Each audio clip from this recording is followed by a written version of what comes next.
Olá a todos, eu sou Silvia Lavínia Martins Ferreira, odontopediatra, apaixonada pelo que eu faço e muito grata por poder participar deste programa, que é o Feliz por Ajudar, né? Agradecida muito a Colgate por permitir esse compartilhamento de ideias desse TDB tão importante que a Colgate tem apresentado, né? Que são tão ricos em ensinamentos e conhecimentos. A mim coube falar sobre aleitamento materno, uma visão além da saúde bucal. E como odontopediatra e apaixonada pelas crianças, eu gostaria de compartilhar então com vocês. Podemos compartilhar a tela? Ok, tudo bem? Então, a minha proposta hoje é conversar um pouquinho sobre aleitamento materno, né? Dizer aqui do prazer que eu também tenho em participar e ser afiliada à Associação Brasileira de Odontopediatria, Associação Latino-Americana de Odontopediatria, da qual a brasileira é signatária, e também a IAPD, que é a International Association of Pediatric Dentists, dos três nós seguimos as orientações, e isto tem nos possibilitado trabalhar de uma maneira bastante integrada. Em 1995, esse autor, o Greenwich, ele dizia algo muito interessante, né? Que o dentista do século XXI, ele precisava ter uma visão um pouco mais geral dentro desta comunidade em que ele partilha. E isto vale também para o odontopediatra. Nós estamos falando de aleitamento materno, mas isso aqui não é exclusivo do odontopediatra. Talvez o odontopediatra esteja mais próximo. Mas eu gostaria que todos os dentistas, de uma maneira geral, entendessem isto nesse momento. E o autor também dizia que as informações e orientações adequadas tinham que estar próximo de uma realidade nacional da odontologia, ou seja, cada país, cada continente, em cada lugar você tem uma realidade. No Brasil, em especial, como um continente, praticamente, não porque o nosso país é do tamanho do continente, com realidades absolutamente diversas, isso então fica mais claro ainda. E que essa inter-relação com áreas afins era e seria muito interessante, porque ele estava falando isso em 1995, né? Em que deveríamos tratar de gente e não de dentes, ou só dentes, não. Teríamos que olhar esse paciente de uma maneira diferenciada. Portanto, os nossos conhecimentos, além de técnicos científicos, deveriam ser também humanistas nessa formação, e isto melhorou muito na formação profissional nossa, né, nos cursos de odontologia, para que pudéssemos ter uma visão holística desse paciente. Essa visão holística, né, no nosso caso, passa certamente por atendimentos inter e transdisciplinares, ou seja, troca de conhecimentos específicos. Isso significa que nós poderemos ter diferentes parceiros, ou organizações, ou equipes de trabalho. Aquela fase em que, quando eu saí da faculdade, né, saíamos com a ideia, ou eu vou trabalhar no serviço público, ou eu vou ter o meu consultório particular, só isso, hoje em dia, é muito pouco. Na verdade, nós temos um leque imenso de frentes de trabalho e de possibilidades de desenvolver tanto ações preventivas como curativas. Isto vale como atuação junto aos órgãos públicos na implementação de políticas para a saúde coletiva e também na reorganização de alguns serviços de saúde que visam prevenção de doenças bucais e promoção de saúde bucal de uma maneira geral. Mas nós não podemos enxergar a saúde bucal como algo separado. Ela, na verdade, é integrada a esse ser, ela faz parte da saúde geral. E por que incentivar e proteger o aleitamento materno? O que o dentista tem a ver com aleitamento materno? Dentro dessa visão mais holística, é muito claro e aqui especificamente falando do odontopediatra, mas nós podemos abranger um pouquinho mais e imaginar que o clínico geral também tem esta possibilidade, né? Ele tem uma relação, o dentista tem uma relação com a sua comunidade, quer na clínica privada, quer no serviço público, através do Sistema Único de Saúde, com os seus diferentes, das suas diferentes áreas, né, vamos dizer assim, com a estratégia da saúde da família, dentro das unidades básicas de saúde, os centros de especialidades, e estas comunidades, elas têm também características específicas, com faixas etárias diferentes de trabalho. Então, aí entram as gestantes, a primeira infância tida como a puericultura, digamos assim, e os adolescentes, e mais lá na frente, os adultos, não? Adolescente está terminando, vamos dizer assim, o indivíduo já entra no período de adulto. Esses ambulatórios, ou espaços de trabalho, não só como local, vamos dizer assim, mas abrange ambulatórios materno-infantil, ambulatórios de enfermarias, berçários, UTIs pediátricas, enfim, várias possibilidades de trabalho ou de olhares que temos que ter para a saúde desse indivíduo. Além disso, nós temos as ONGs, não são as organizações não governamentais, e as parcerias público-privadas. Então, nós temos um leque de trabalho onde o dentista pode se inserir com os seus conhecimentos e fazendo essa inter-relação e integração de conhecimento. Além disso, esta comunidade, vamos dizer assim, própria de cada local, ela também tem exigências, né, vamos dizer assim, que caminha até a odontogeriatria. Então, esse dentista, junto à sua comunidade, ele é um indivíduo respeitado, que conhece a sua localidade e as suas necessidades, ou dentro de cada um desses espaços. O aleitamento materno é considerado o padrão ouro de alimentação. Eu acho essa foto algo importantíssima, assim, linda, porque mostra a raiz, vamos dizer assim, da onde está vindo todo esse alimento dessa criança e que perdura para a vida toda. O significado, por ser chamado, né, de padrão ouro de alimentação, é porque o aleitamento é a mais sábia estratégia natural de vínculo, de afeto, de proteção e nutrição que vai acontecer com essa criança, né? E para simbolizar isto, né, houve uma busca deste laço dourado, que nós chamamos, que é o símbolo do aleitamento materno, né? Que de um lado vocês têm a representação da mãe, do outro lado o laço é o bebê, não? Temos as pontas desse laço, né, recomendando o aleitamento materno que ele seja exclusivo até os 6 meses de idade, continuado por 2 anos ou mais, com a adequada e oportuna introdução dos alimentos complementares, né?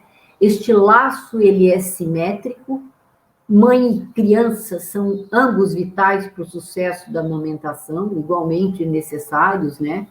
E eu diria que quem fortalece esse vínculo todo, essa facilidade do laço simétrico, é também o parceiro, a parceira, a família, a rede social de apoio, né?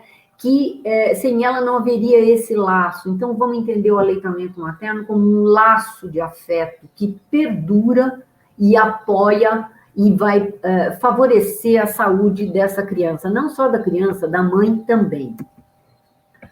No Brasil foi instituído o agosto dourado, justamente por conta do laço dourado, né? Neste momento, o agosto dourado entrou, fazendo parte do que nós já sempre comemoramos em agosto, que é a primeira semana de agosto, é a Semana Mundial de Aleitamento Materno, mas, na verdade, as ações perduram pelo mês todo de agosto, o que não significa que nós tenhamos que trabalhar com aleitamento materno só lá, naquele período. A partir dali, nós temos que incentivar ainda mais e buscar qual é o papel do cirurgião dentista neste agosto dourado. Então, essa lei foi assinada em 2017 pelo antigo presidente Michel Temer, e hoje ela está instituída, favorecendo também esse nosso trabalho. Em 2020, vamos dizer assim, a Semana Mundial de Aleitamento Materno, ela tem sempre um tema, e o tema foi apoie o aleitamento materno e por um planeta saudável, né?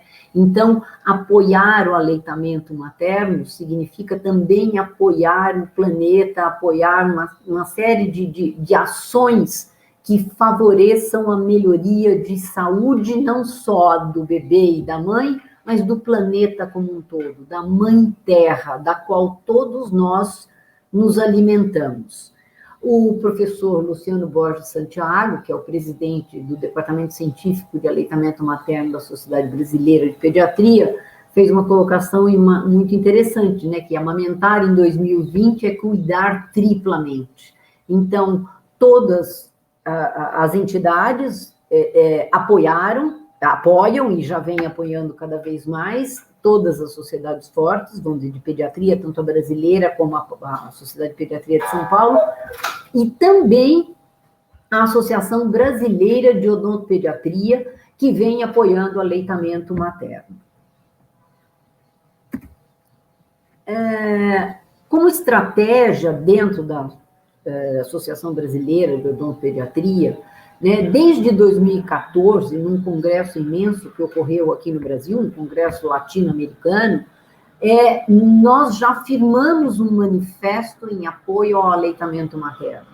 E isso consta na página da Associação Latino-Americana de Odontopediatria, em que vocês também podem buscar e encontrar folhetos informativos desde a gestante até o aleitamento. Esses folhetos estão em espanhol e em português disponível, porque o Brasil, agora também Portugal, está fazendo parte da Associação Latino-Americana, então são as duas nações de língua portuguesa, né, participando dessa associação. E vocês têm um material bastante interessante, tem um guia de saúde bucal infantil e também agora, recém-lançado, o guia de saúde bucal da gestante. Então, nós passamos a trabalhar de uma maneira muito importante. Esse manifesto, quando ele foi assinado, inúmeras associações estiveram juntas. Então, a Associação Latino-Americana, Brasileira de Odontopediatria, Associação Paulista, o Conselho Regional, e assim essas ações foram se multiplicando de 2014 para cá.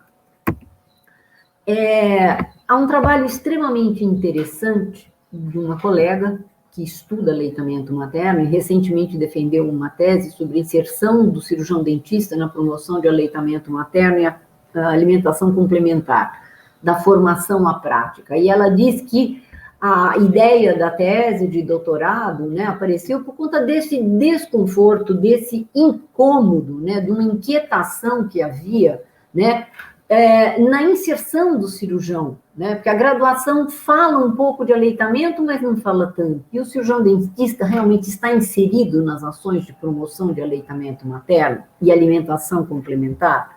Mas vamos pensar que se nós trabalhamos com promoção de saúde, ela não é só saúde bucal, ela é a saúde do indivíduo como um todo. E lá atrás eu disse que o aleitamento materno é considerado o padrão ouro de alimentação de uma criança. Então, o nosso trabalho começa bem antes, ou seja, eu tenho que trabalhar para que essas mães, essas gestantes estejam despertas ou motivadas para o aleitamento materno.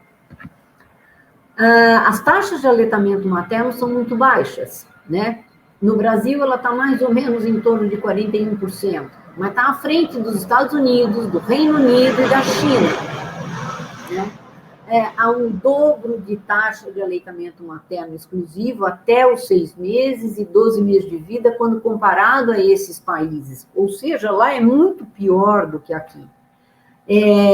Acredita-se, inclusive, que durante esse período de pandemia, as taxas de aleitamento materno vão aumentar, porque os bebês que nasceram nesse período, as mães também estavam confinadas em casa, não só pelos 4 meses que a legislação oferece, mas 1 ou 2 meses de férias que a mãe tem dentro do seu trabalho, Mas é preciso que se discuta por que é que as taxas são tão baixas, já que ele significa saúde a longo prazo, não é só durante o período de crescimento do bebê.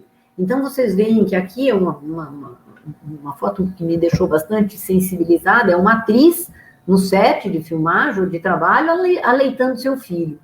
Então, assim, por que a gente tem taxas tão baixas de aleitamento materno? O que se escuta é assim, meu leite é fraco, tem cor diferente, meu bebê chora muito, alguns casos na baixa escolaridade da mãe, o trabalho materno fora de casa, que dificulta bastante, as empresas nem sempre facilitam o aleitamento materno, porque há que se ter muito espaço, uma creche, um lugar para que essa criança fique enquanto a mãe trabalha e ainda possa fazer o aleitamento. As mães adolescentes, né, a introdução da chupeta e, vamos dizer assim, resumindo tudo, falta informação adequada. Então, eu vejo que o papel do cirurgião dentista, sendo odontopediatra ou não, sempre que lhe for permitido e tiver a oportunidade de trabalho e incentivar o aleitamento materno, ele deve fazê-lo, porque nós estaremos concorrendo e auxiliando na saúde deste indivíduo a longo prazo. Composição do leite materno, eu só deixei esse slide, porque na verdade ele tinha mais 2 deste tamanho, para a gente não tomar muito tempo. Mas eu vou resumir da seguinte forma. E aqui vocês têm, por exemplo, a composição do colostro e do leite materno maduro de mães de crianças nascidas a termo e pré-termo. Esses dados eu busquei no Tratado de Pediatria, da Sociedade Brasileira de Pediatria, publicado em 2017, na 4ª edição. São dados fornecidos pelo autor do trabalho, que é a doutora Elza Giuliani, que é uma das médicas que mais pesquisa aleitamento materno aqui no Brasil. Ela é do Rio Grande do Sul. Então, nós temos o colostro, né, que é aquele leite que vem nos primeiros dias, de 3 a 5 dias, e aqui eu tenho bebê a termo e um bebê pré-termo. Bebê a termo é o que nasceu normal, o pré-termo é o prematuro. Então, repare que eu tenho mais calorias no colostro, eu tenho mais gordura no colostro deste bebê pré-termo, eu tenho mais proteínas e vou ter também mais lactose. Um pouquinho menos, na verdade, aqui, pouca coisa, ele se iguala. No leite maduro, que é de 26 a 29 dias, a partir daí se considera um leite maduro, de novo, as taxas são sempre maiores com diferença da lactose. Repare que, em termos de caloria, é muito mais. Essa caloria aumenta dos primeiros dias para o leite maduro, lá na frente um pouquinho, né? A quantidade de gorduras, de lipídios também aumenta e a quantidade de proteína também. Então, há uma adequação deste leite materno tanto para bebê nascidos a termo como pré-termo. O que isto significa? Que acaba ocorrendo um diálogo, vamos dizer assim, entre o bebê e a mãe, e esta mãe, dentro dessa condição de ter tido um filho prematuro, o próprio organismo dela faz uma adequação e produz um leite mais rico em gordura, mais rico em calorias, porque esse bebê que nasceu prematuro, ele precisa de muito mais desses componentes para ganhar peso, não para se desenvolver e tudo mais. Portanto, fica claro para todos nós esse aspecto. Há um outro dado importante também, que bebês nascidos de mãe que tiveram, como é que se fala, baixa de ferro, né, estavam anêmicas durante a gestação, o leite dessas mães era mais rico em ferro, justamente evitando que essa criança tivesse o mesmo problema que a mãe tem, ou tentando compensar para que essa criança não tivesse anemia. E assim segue desta maneira.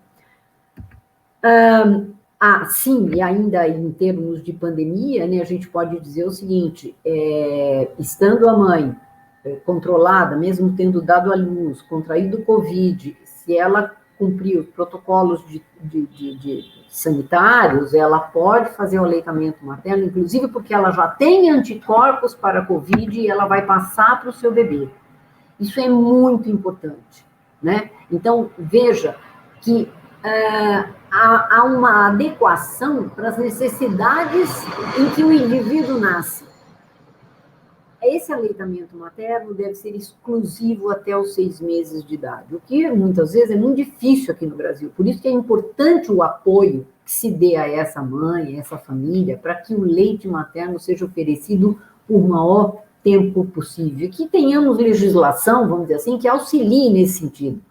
O investimento no aleitamento materno, digamos assim, é um investimento a longo prazo, porque essa criança é uma criança que vai ter muito mais saúde, né? E a partir dos 6 meses de idade, esse período está indicado a introdução da alimentação complementar, que deve ser estimulada, e também mantido o aleitamento materno até os 2 anos de idade ou mais, de acordo com a vontade da mãe e da criança. Não se esquecendo que esta continuidade deve ser nutritiva. Isto é uma recomendação da Sociedade Brasileira de Pediatria, da Organização Mundial de Saúde e do Ministério da Saúde, embora nós ainda tenhamos baixas taxas de aleitamento materno. Eu comentei que o aleitamento materno, né, seria uma visão além da saúde bucal. Então, nós estamos falando já de uma adequada nutrição para este bebê, porque este leite sofre uma adequação à medida que a criança vai sendo aleitada. Eu comentei deste diálogo biológico, né, que tem uma especificidade. Recentemente, numa palestra, soube que a saliva do bebê, e o seio materno, ele tem receptores, e que através da saliva do bebê há um diálogo, vamos dizer assim, e o organismo da mãe reconhece o que essa criança está precisando. Então, digamos que ela está tendo uma febrícula, alguma coisa, vai ter uma virose, qualquer coisa, este leite é um leite que se torna melhor adequado para essa condição da criança, para que ela possa ultrapassar melhor este momento dessa febre, dessa infecção, enfim, dessa virose, porventura que ela tenha, né? Nós sabemos também que o aleitamento materno diminui muito a mortalidade infantil.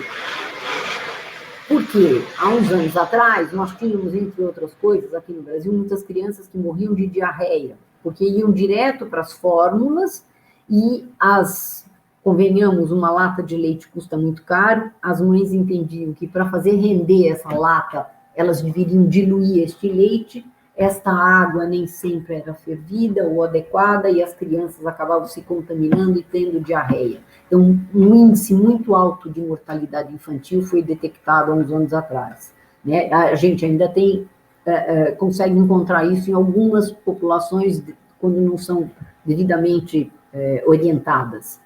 Ou, às vezes, até são, mas em função do problema econômico, cometem erros, vamos dizer assim, na diluição desse leite. Né? O leite materno reduz as infecções respiratórias e as alergias da criança. É muito difícil você escutar uma criança que tem alergia ao leite materno. Normalmente não é isso que a gente escuta. Há algumas dificuldades e muitas vezes nessa hora se recorre a banco de leite humano. O Brasil é referência em bancos de leite. E aqui fica um pedido, né, aquelas colegas que estão assistindo e que puderem também orientar suas pacientes de que, na medida do possível, havendo quantidade suficiente de leite, essa mãe pode doar, só buscar os bancos de leite materno que existem, eles enviam os frascos corretamente para a casa da gestante, ela pode tirar esse leite de excesso e isso é estocado para atendimento em maternidade de prematuro, casos que venha acontecer o falecimento da mãe, essa criança precisa ser acudida, enfim, tudo isso é possível também. Hoje já se sabe que o leite materno, ele previne, por todo esse cuidado que existe desde o início, a saúde do indivíduo lá na frente. Por quê? O leite materno é um leite adequado para a nutrição do bebê, que vai passando por modificações, e ele evita lá na frente as doenças metabólicas, que são pressão alta, doenças cardíacas, né, diabetes, tudo isso que a gente vai ter lá na frente quando adulto. Colesterol alto, tudo isso pode ser prevenido também pelo aleitamento materno de forma adequada.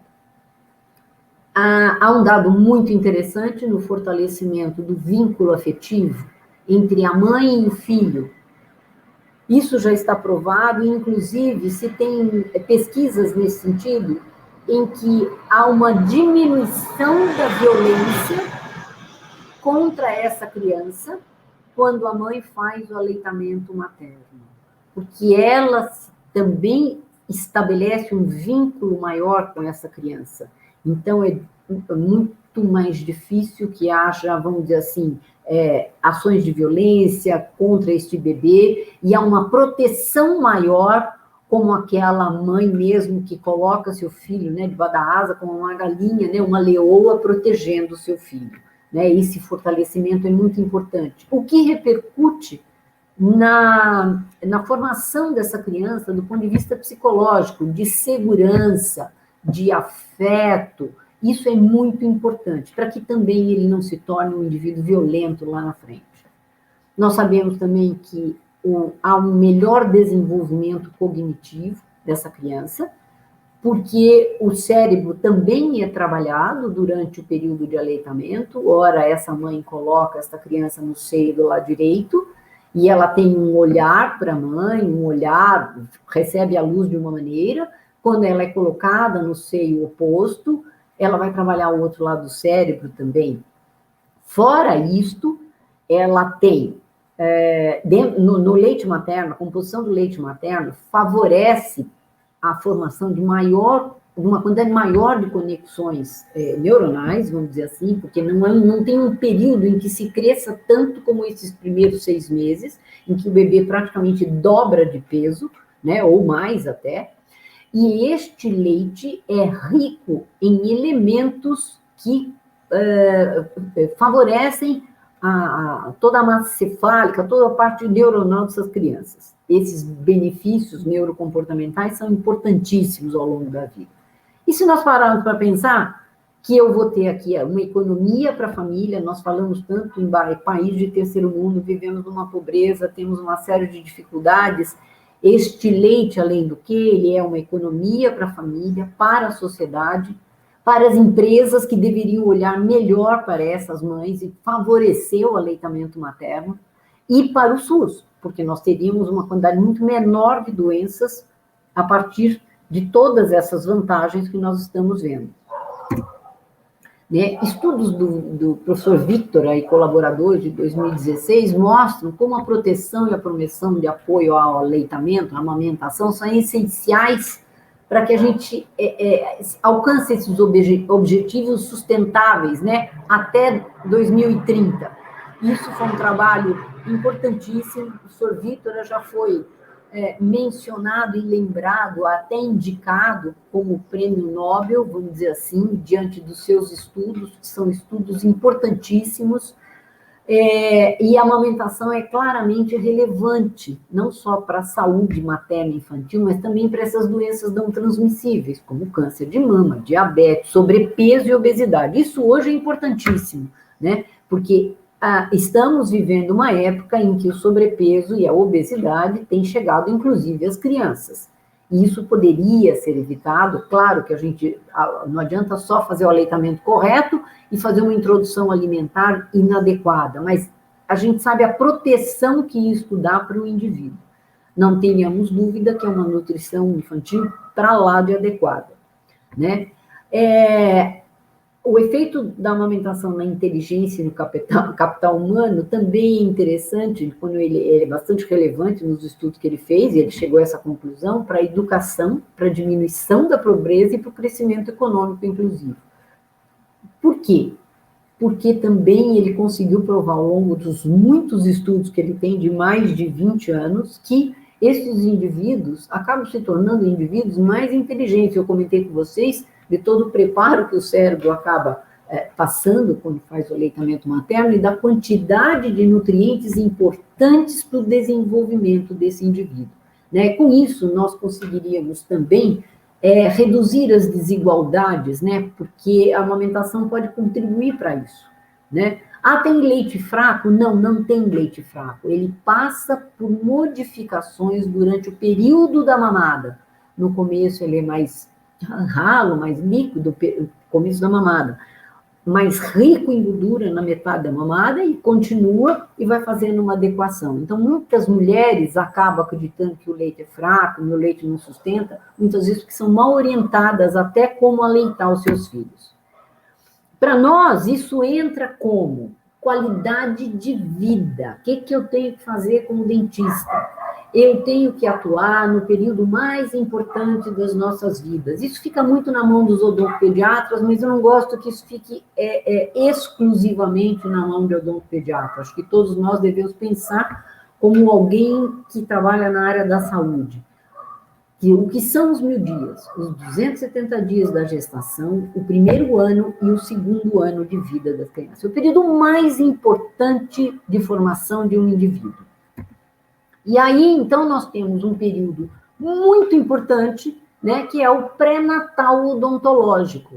Por quê? Porque a mãe está dentro disso que nós chamamos de odontologia materno-infantil, né, a mulher está ávida por um conhecimento, ela quer entender, e é nesse momento que a gente consegue motivá-la para a construção da sua própria saúde bucal e a do bebê também. Então, ela tem a motivação, ela está ávida por adquirir novos conhecimentos, é possível que a gente consiga introduzir mudanças de hábitos alimentares, estou falando aqui novamente, mas isso tudo trabalhado de maneira interdisciplinar, porque, evidentemente, a gestante também é acompanhada pelo seu obstetra, né? E é o momento em que eu posso falar do incentivo ao aleitamento materno, que eu posso fazer esse incentivo ao aleitamento materno, né?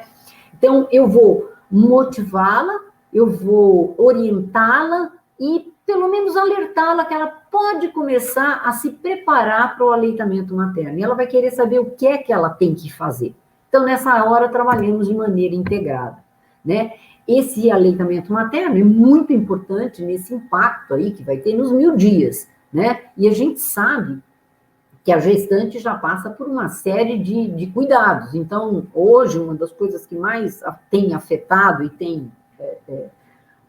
tem sido alertada pelos médicos é o excessivo consumo de álcool, levando a uma síndrome alcoólica fetal, a chamada SAF, né? A criança já nasce com uma série de problemas por conta do alto consumo de álcool durante a gestação. Então, esse é um dos dados. Existe uma série de coisas que podem acontecer durante esse período, mas nós temos que alertar essa mãe que também é nesse período em que ela tem o início da formação da face e dos dentes, né? E que isto pode significar qualidade de vida para o seu filho. Então, de que forma nós podemos motivá-la? Mostrando a ela, orientando o quanto é importante esse aleitamento materno durante esse primeiro ano de vida, né? Nós temos, fundamentalmente, o desenvolvimento do complexo crânio-facial, né? Também conseguimos, através do aleitamento, um selamento labial e um treinamento da musculatura bucal. Inúmeros músculos são exigidos durante o aleitamento materno. E isto favorece um crescimento adequado da face, facilitando a sincronização das funções de respiração, sucção, deglutição e, no futuro, a mastigação e a fonação. O bebê que faz um bom aleitamento materno, ou que trabalha bem com a sua musculatura nesse momento, ele também estará melhor preparado para o início da função de mastigação e fonação. Além da redução das chances, né, de adquirir hábitos nocivos. Hábitos nocivos, nós temos aqui a sucção não nutritiva, basicamente, né? Então, o trabalho, né, que o bebê faz, porque ele nasce com uma retrusão mandibular, né, ele vai trabalhar esta mandíbula de tal sorte, né, através da abertura e fechamento da boca, abertura, extensão dessa mandíbula, abocanhar o seio materno, retirar o leite e deglutir. A cada vez que a criança faz isso, ela está estimulando, né, toda a ATM, porque tem recepção ali naquela região, existem receptores que dão estímulos de crescimento. Eu vou conseguir normalizar o perfil desse indivíduo, há uma aquisição de tônus e, como eu disse, a facilitação, vamos dizer assim, das funções seguintes. Então, isso já tinha sido descrito pelo professor Planas. Aqui é só uma referência de um livro que foi publicado em 1997, mas há muitos anos atrás ele já dizia isso, né? Que essas sucessivas trações e os movimentos de protrusão e retrusão da mandíbula favoreciam o crescimento da mandíbula e o ajuste dos rodetes gengivais. A mandíbula, no começo, ela é mais tosca, a sua TM, né? Depois ela vai se delineando e mostrando e se expressando através do crescimento, ela vai se adequando. O primeiro facilitador do crescimento da mandíbula é, sem sombra de dúvida, o aleitamento materno. Então, com a proibição, vamos dizer assim, a diminuição da possibilidade de hábitos de sucção não nutritiva, né? Eu também tenho vamos dizer assim, o não oferecimento da mamadeira, porque à medida que a criança mama até os 6 meses de idade, ela também já melhora essa sucção e mais para frente eu consigo dar o leite, mesmo que a mãe tenha que extrair esse leite, eu consigo oferecer de uma outra maneira para ela, né? Além do crescimento orofacial. Num trabalho recente, numa revisão de literatura bastante grande, feito pela professora Patrícia Valério, né, ficou claro que o aleitamento materno é um fator de proteção para as maloclusões, é uma menor prevalência de mordida cruzada posterior, né, uma relação, diminui a relação molar de classe 2 e facilita e evita uma dentição sem espaçamento, né, protege contra isso. Então, nós temos aqui, além de tudo, nós já estamos falando de crescimento e posicionamento de dentes também, não? Evitando maloclusão nessa criança. Portanto, trabalho redobrado lá na frente, atendimentos mais tardios. E aqui fica claro, por exemplo, uma mordida cruzada posterior que eu comentei. No futuro, essa criança muitas vezes apresenta essa mordida, vejam que aqui ela tem um desvio de linha média, este lado está todo cruzado, e alguns nutricionistas entendem isso como seletividade alimentar. No momento que nós começamos a trabalhar integrado com os nutricionistas e os pediatras, foi possível explicar a eles que essa criança tem dificuldade para mastigar. Então, ela prefere alimentos macios, mole, feito papa, e ela não se alimenta de outra maneira. Então, parece, para um indivíduo que talvez não conheça, que a criança faz uma seletividade alimentar. Não é seletividade alimentar, é difícil mesmo mastigar, e eu tenho uma dificuldade. Então, além da adequada nutrição, vamos pensar em quais outros fatores eu tenho a longo prazo. Tem trabalho já desde 1995 mostrando a prevalência, né, uma redução na prevalência de defeitos de esmalte, de hipoplasia, por uma relação fisiológica adequada que ocorre entre cálcio e fósforo, e também por uma fonte de vitamina D. Quando o leite artificial, ele não tem essa composição, ele tem mais fosfato, que dificulta a absorção do cálcio. A gente também vai conseguir entender esta nutrição do ponto de vista de saúde bucal numa redução do risco de cárie, porque a composição e a morfologia dental também já está mostrada como uma morfologia, vamos dizer assim, melhor desenhada e não com tantos sulcos, vamos dizer assim, mal formados que favorecem o risco de cárie, ou aumentariam o risco de cárie, digamos assim. Isso, óbvio, associado a uma dieta lá na frente cariogênica, com ausência de escovação. Mas nós temos que levar isso em conta como um fator de proteção também. A gente pode pensar na prevenção da cárie rampante, ou cárie precoce da infância, vamos dizer assim, um termo mais adequado, porque eu vou evitar a introdução de sacarose quando eu mantenho o aleitamento materno. E, de novo, citando o professor Vitor e o Lucas também, há um maior desenvolvimento intelectual. Eu acho que isso é uma coisa fantástica que a gente vai obter pela composição que esse dente tem.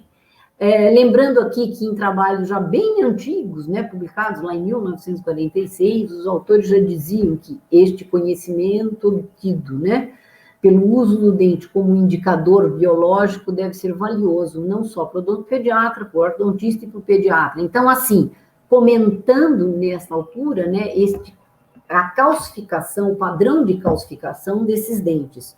Olha aí uma coisa importante para a gente discutir e seguir buscando conhecimento. Por quê? Porque nós temos um período de formação dos dentes, que ocorre desde o período da idade gestacional. Nós sabemos que os dentes decíduos e parte dos permanentes começam a se formar e até a mineralizar, né, ainda num período intrauterino. Então, é muito importante que estimulemos essa mãe, por exemplo, ao aleitamento materno, justamente também mostrando isso a ela, uma tabela orientando, dizendo a ela que ela já está favorecendo a saúde bucal do seu filho, não só sobre o crescimento da boca, mas qualidade de vida, né? Dente bem formado, ele não vai doer, eu não vou cuidar para que não tenha cárie, eu vou cuidar para que ele seja bem calcificado, então tudo isso vai a partir daí, desde a gestação. Nós temos enfrentado hoje o que nós chamamos dos defeitos de desenvolvimento do esmalte, HMI, né, hipoplasia de molar e incisivos, está aumentando cada vez mais, isso se tornou um problema de saúde pública, né? Então, esses defeitos de esmalte começam a aparecer, às vezes, até na dentição decídua, não só como manchas, mas como ausência, perda de tecido, e também na dentição permanente. Isso é uma dificuldade enorme, porque o indivíduo nessa fase, ele daí tem muita dor, ele não consegue comer, é difícil tratar muitas vezes esse molar e rompe por volta dos 6 anos de idade, a criança ainda sente muita dor, é difícil tratar, então nós temos um custo disso muito complexo, muito complexo. Temos que alertar essa mãe também, que às vezes tem alguma dificuldade para o aleitamento, não é muita gente fala que não é esse paraíso, né, que não é esse mar de rosas, como muita gente diz. As vantagens são inúmeras, mas existem, na verdade, uma força que tem que partir de todos no auxílio. Papel do odontopediatra, muitas vezes auxiliar, né, numa condição como essa, em que essa criança fez uma lesão, né, uma lesão de Rigafed, como chamamos, que é o autor que descobriu isso, de tanto roçar a língua num dente recém-erupcionado, dente natal ou neonatal. Aí entra o odontopediatra como um parceiro que vai auxiliar a resolver essa questão. No caso dessa criança, imediatamente removido o dente, a mãe conseguiu fazer o aleitamento, que era a maior preocupação dela, porque o menino berrava de fome, né? Também hoje já tem testes próprios para que a gente possa fazer uma avaliação da anquiloglossia, e isso veio através de lei, de um preparo, já foi mais adequado. Em 2018 houve toda uma estratégia aqui com um protocolo definitivo para que a gente possa fazer, quando necessário, a remoção deste freio. Lembrando que não basta, às vezes, só remover o freio, fazer a cirurgia. É preciso que se trabalhe de novo de maneira interdisciplinar. Normalmente é um pediatra que nos encaminha, é feita uma avaliação e normalmente tem uma fono junto, uma fonoaudióloga que também vai auxiliar, trabalhando um pouquinho a musculatura dessa criança. Então, como estratégia preventiva, a gente sempre fala que o aleitamento materno, ele auxilia na não introdução do açúcar, né, antes dos 2 anos de idade, né, na medida que eu consigo fazer o aleitamento por um bom tempo, a hora que saem os dentes, essa criança vai mudar a sua dieta, mas se for possível, e se essa mãe assim considerar importante conseguir, ela pode manter o aleitamento materno, daí a gente já entra com a utilização do dentifrício fluoretado para essa criança, importantíssimo, hoje como um protocolo mundial, e sempre recomendando, né, lá na frente, que essa criança passe pelo odontopediatra no primeiro ano de vida. A transição alimentar, ela também é muito importante. O aleitamento aqui tem um papel fundamental, porque ele vai trabalhar a musculatura da boca, muito fortemente para que se faça a sucção. E esta musculatura estará daí preparada para a introdução de uma mastigação, que no início é vertical, né? Essa criança começa a comer uma papa amassada, ela não é peneirada, não é liquefeita nem nada, mesmo que ela ainda não tenha o dente, mas isso tudo acontece mais ou menos na mesma época, né? 6 meses, 7 meses, sai o dente, é a hora da transição alimentar, até por necessidades nutricionais da criança. Ela precisa de outros nutrientes que o leite materno exclusivamente, a partir dali, não vai conseguir suprir. Ele continua sendo o leite a ser oferecido, se assim a mãe conseguir fazê-lo, vamos dizer assim, mas a introdução alimentar, né, neste período é importante. E o trabalho que foi feito através da sucção melhora toda a musculatura que vai ser agora acionada para mastigação. No começo vertical e depois mais lá na frente, à medida que saem os outros dentes, uma mastigação bilateral e alternada, estimulando a articulação temporomandibular, lembrando que daí começa o lado de trabalho e o lado de balanceio, né, vamos dizer assim, durante a mastigação, que propicia um crescimento transversal, antero-posterior e vertical, tanto da maxila como da mandíbula. Então, tracionada pelos músculos, esse osso se expressa através do crescimento. Então, esta transição alimentar, ela deve ser feita com introdução de alimentos saudáveis, o mais rico possível, se possível, sem agrotóxicos, vamos dizer assim, que hoje é uma tendência também, nós sabemos da importância disso para o nosso organismo como um todo, e estimulando a mastigação. Eu falei um pouquinho de oclusão, e aqui, de novo, nós temos uma mordida, por exemplo, super profunda. Mas a criança pode ter padrão ósseo. Sim, ela pode ter um padrão ósseo dado do pai, da mãe, mas muitas vezes, com o aleitamento materno, eu vou diminuir isso. E, de novo, uma boca como esta aqui, a criança mal abre a boca, quanto mais mastigar usando o lado direito e o lado esquerdo. De novo, a queixa para o pediatra ou para a nutricionista, ou mesmo no nosso consultório, é assim: ele não come, não mastiga, ele não gosta, tudo que eu tenho que oferecer precisa ser passado ou na peneira, ou batido, é uma criança que come bem diferente. Outro aspecto importante que a gente tem que levar em conta para a saúde geral do indivíduo, estimulado pelo aleitamento materno, é que uma boca que vai ser bem trabalhada através do aleitamento materno, ela vai facilitar o crescimento, eu comentei com vocês, né, aqui da maxila. Então, essa criança aumenta este tom, diferentemente daqui, por exemplo, não vai ter este tipo de mordida aberta, normalmente isso não acontece, e vai ter muito maior facilidade para respirar. Essa respiração oral, ela é um problema para a criança. O ideal é que a gente tenha uma respiração de um circuito que aconteça neuronal normal, né? Sem comprometer o desenvolvimento da maxila, né? Que não vá alterar o movimento torácico da criança e que propicie, vamos dizer assim, um vedamento labial.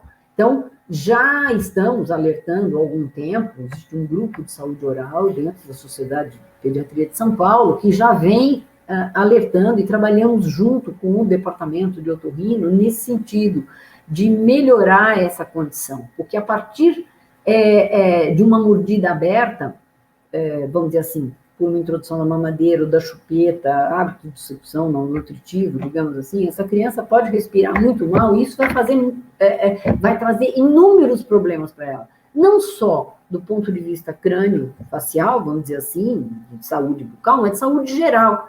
Numa criança na qual, por exemplo, ela respira pela boca, o oxigênio não chega suficientemente ao seu cérebro. Então, algumas crianças são tidas hoje como crianças hiperativas, quando, na verdade, elas são respiradoras orais. Então, é preciso e é importante que se faça essa avaliação também, né?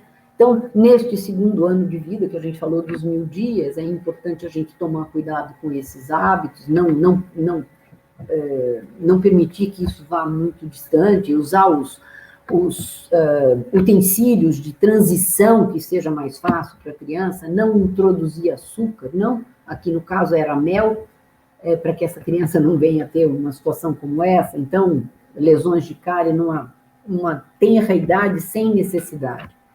Para isso, fortemente vem sendo trabalhado, e aqui tem a Declaração de Bangkok sobre cárie na primeira infância, onde algumas coisas são muito importantes, 4 fatores muito importantes, né? Isso pode ser acessado, o trabalho inteiro, nesse link aqui.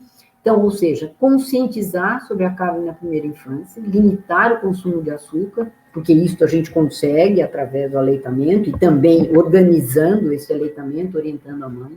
Introdução, né, da escovação o mais cedo possível, com dentifrício fluoretado, e as primeiras orientações preventivas. Então, veja o papel que nós temos aqui, né?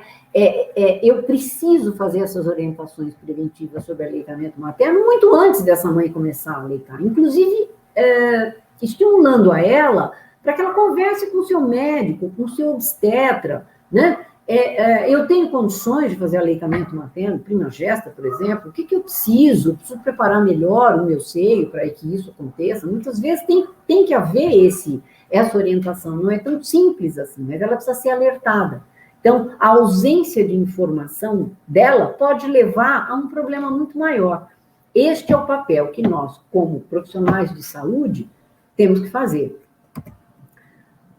Este ano também, a Associação Brasileira de Odontopediatria, né, instituiu esse selo, bebê zero açúcar, 100% afeto, então, reforçando a não introdução do açúcar até os 2 anos de idade, importantíssimo o uso de dentifrício fluoretado, assim que rompe o primeiro dente, né, uma quantidade adequada, que é bem pouquinho, mas que a gente precisa fazer essa introdução do dentifrício fluoretado e da higiene oral, né, da escovação dental.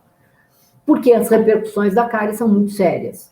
Então, ela pode ser desde uma pequena mancha branca, a ausência já de tecido dentário, comprometimento muito maior, até perda de elementos que vão também comprometer a dentição permanente.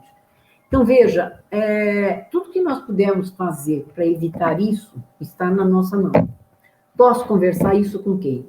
Com a enfermeira, com o pediatra, com o obstetra, para que a gente possa motivar essa mãe e evitar situações como essa. De novo, aqui, eu deixo colocado que a equipe transdisciplinar é muito importante, né? Então, todas elas atuando de maneira interligada, né? E na busca de redução de riscos. Sempre que possível, este trabalho é a melhor forma de ocorrer. Mas eu estou no meu consultório particular, como é que eu vou fazer? Sim, a gente consegue. O odontopediatra faz isso muito bem, eu digo, porque sou odontopediatra, né? Não porque eu faça melhor que os outros, é que a gente realmente se comunica com os nossos colegas, trocamos informações, otorrino, fono, pediatra, isso é mais fácil para a gente. E eu acho que a gente tem que continuar fazendo isso. Quer eu trabalhe em um posto de saúde, quer eu trabalhe como voluntário em algum lugar, não interessa. Eu tenho que estar buscando essa interdisciplinaridade ou transdisciplinaridade e fazendo o meu melhor para a saúde daquele pequeno paciente, vamos dizer assim, e motivando essa gestante. Por fim, eu queria deixar aqui algumas reflexões, na verdade, que, para quem estiver me escutando, né, eu acho que eu não tenho conclusões 100% fechadas, de forma alguma, até porque não conheço tudo, mas eu acho importante refletirmos sobre o papel que nós temos, né, dentro da sociedade. Sair daquele casulo fechado, da minha área de trabalho, o que eu posso fazer a mais pela mãe, por aquela criança, como que eu posso ajudá-lo, né? E só fazendo um comentário aqui com vocês, né? E aqui a gente tem uma força da área da odontologia, que é o Conselho Regional de Odontologia de São Paulo, que já há 4 ou 5 anos tem realizado discussões sobre o aleitamento materno com uma área bastante ampla, né? E no ano de 2018, nós oferecemos esta pequena minibana, isso aqui embaixo que vocês estão vendo, é um origami, né? Um recipiente que era um origami, e isso foi oferecido a cada um dos participantes. E o amarelo representando o nosso dourado aí do leite materno. Então, que a gente possa levar essa ideia, né? Uma minibana, que é um trabalho floral japonês, que vem da ikebana, nesse estilo, a gente diz que a gente vivifica uma flor. Que possamos todos também vivificar o aleitamento materno, pensando a longo prazo no muito que poderemos fazer para as nossas crianças e pelo nosso país, eu diria assim. E deixo aqui para que vocês reflitam como podem trabalhar a respeito. Muito obrigada.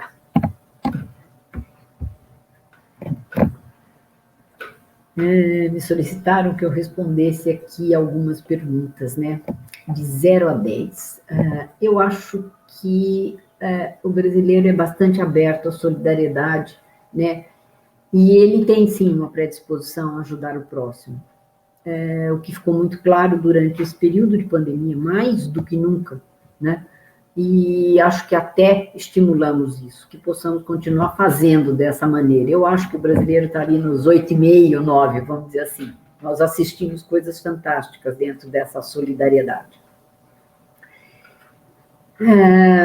Sim, eu já participei de alguma ação, né? E no momento em que eu descobri a odontologia intrauterina, que tinha esse nome, que depois mudou, virou odontologia materno-infantil, hoje a gente fala de pré-natal odontológico, imediatamente eu levei a ideia para um grupo de trabalho que atendia gestantes numa casa de caridade, e fui prontamente muitíssimo bem recebida, e esse trabalho de prevenção, falando de proteção, vamos dizer assim, de cuidado com os seus próprios dentes das gestantes, mas sempre motivando também para o aleitamento materno. É algo que me tocou profundamente, eu precisei me afastar uma época, contei com colegas para continuar o trabalho, todas elas muito envolvidas e levando adiante aquela ideia que nós tínhamos de trocar informações.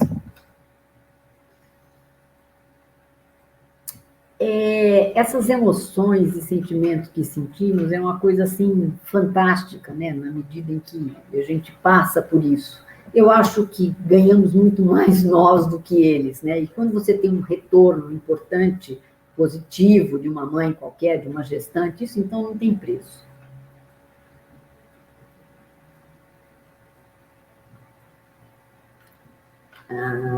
Sim.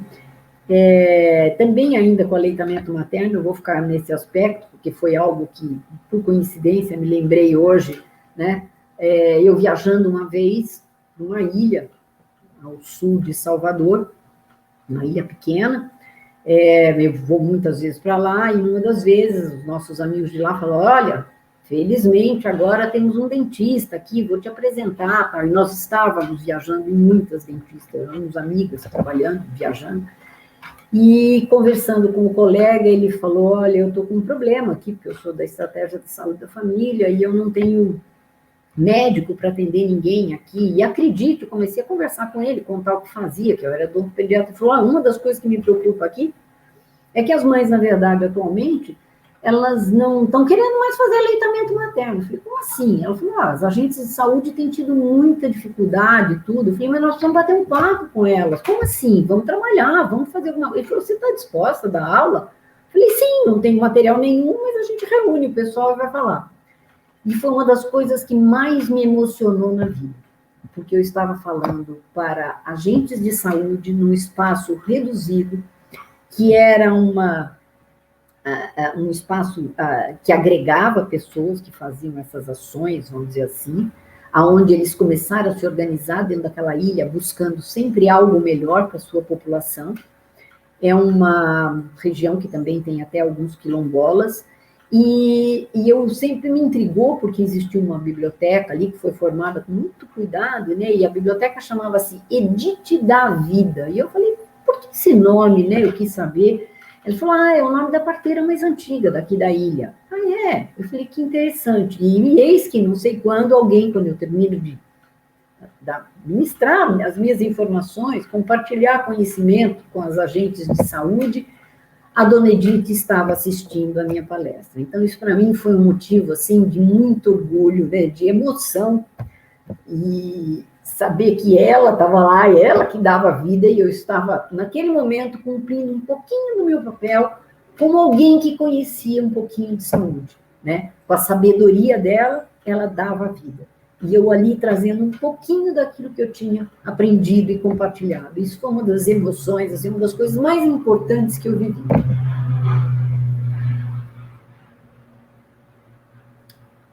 E eu acho que todo indivíduo é motivado de alguma forma, né, a ajudar o próximo. Ele às vezes não consegue entender até onde ele consegue chegar, como ele consegue chegar. Mas eu acho que despertando e saindo um pouco desse casulo, do seu próprio umbigo, e esse momento que vivemos, que é mundial, que é universal, que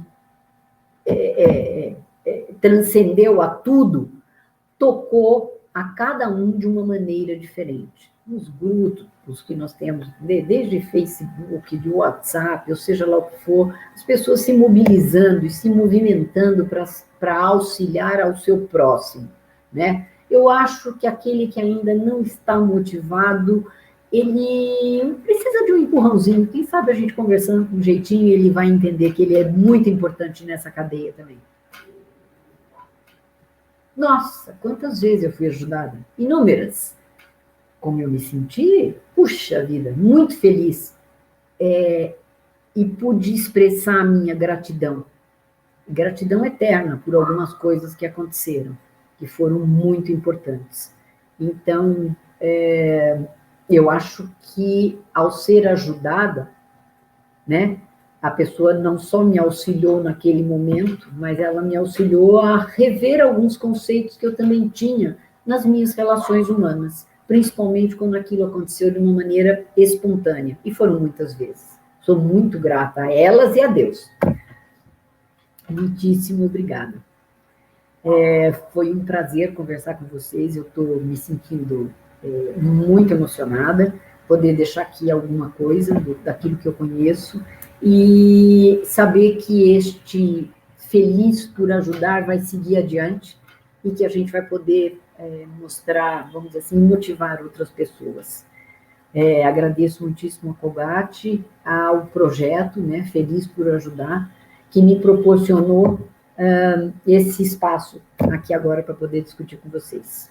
Espero que as ideias frutifiquem. Muitíssimo obrigada.